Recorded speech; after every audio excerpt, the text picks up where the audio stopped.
The newest member of the State Ethics Commission has some ethics concerns of her own. And ones we're only hearing about now, even though they were serious enough that she agreed not to drink at work functions anymore and not to touch employees past a handshake. And the allegations against Debra Johnson were first reported today by Colorado Public Radio. And tonight, our Megan Lopez is digging into the claims against a woman who just weeks ago was considered one of the state's most beloved employees. I move House Resolution 1010. In the midst of a contentious 2019 legislative term with deep party divides, We are appointing Debra Johnson. a vote like this rarely happened. House Resolution 1010, all those in favor, voice vote aye. Opposed, no.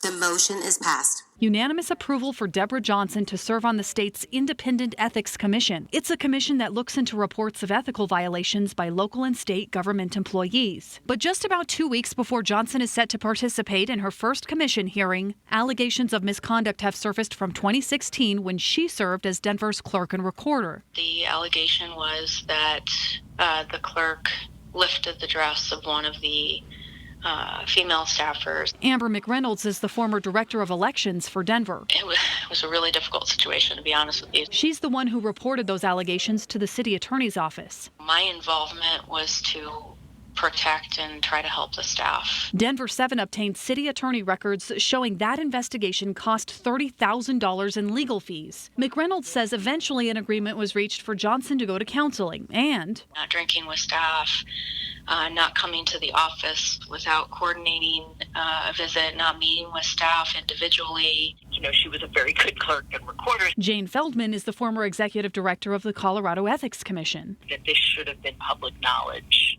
before now. Feldman doesn't think these past allegations will affect the decisions the commission makes, but I think it does undermine a little bit the credibility of the commission. House Speaker Casey Becker, meanwhile, who chose Johnson, sent Denver 7 a statement saying she didn't know about the allegations of misconduct until recently and that they were never brought up during the vetting process. Clearly, there needs to be a better vetting process for anyone that is going to serve on the Ethics Commission.